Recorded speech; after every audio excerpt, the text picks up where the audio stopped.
Once upon a time, in a quiet little village surrounded by towering mountains, lived a curious and kind hearted fox named Felix. Felix loved exploring the woods, chasing butterflies, and finding the juiciest berries to nibble on. But Felix had one big problem: he was afraid of the dark. Every evening, as the sun dipped behind the mountains and the shadows stretched longer, Felix would hurry back to his cozy burrow. He would shut his eyes tight, wishing for morning to come quickly. His forest friends, Benny the bear cub, Lily the rabbit, and Pip the squirrel, often invited him to join their nighttime adventures. But Felix always said no.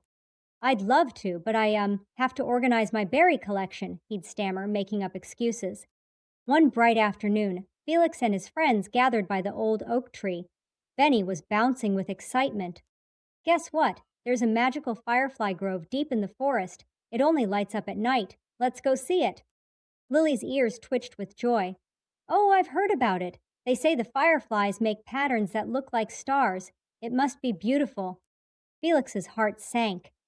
He wanted to go more than anything, but the thought of wandering through the dark forest sent shivers down his spine.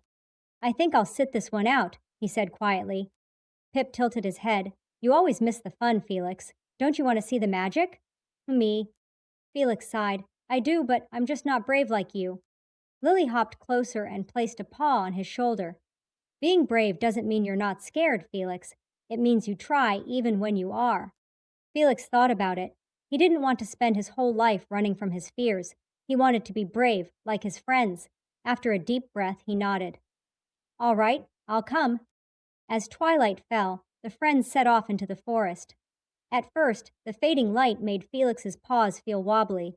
Every rustle of leaves or hoot of an owl made his fur stand on end.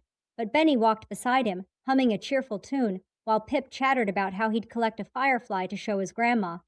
Felix focused on their voices, and his fear began to fade. Just a little. The deeper they went, the darker it got.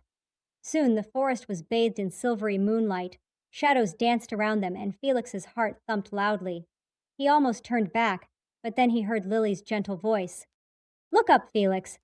Felix lifted his gaze and gasped. A sea of glowing lights floated before them, hundreds of tiny fireflies, their golden light twinkling like stars.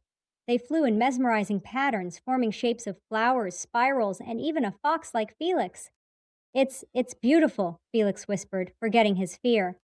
The friends laughed and chased the fireflies, their giggles echoing through the forest. Felix even caught one on his paw, its light warming his fur. For the first time, he felt the joy of a nighttime adventure. On the way back home, Felix's steps were lighter. He no longer saw the forest as a scary place, but as a magical one full of wonders. The next day, Benny grinned at him. "See, you're braver than you thought." Felix smiled. "Maybe, and maybe I'll join you on more adventures, even if they're in the dark." From that day on, Felix didn't let fear hold him back. He learned that being brave wasn't about never feeling scared, it was about trying anyway. And so, Felix and his friends had many more adventures under both the bright sun and the starry night sky. The end?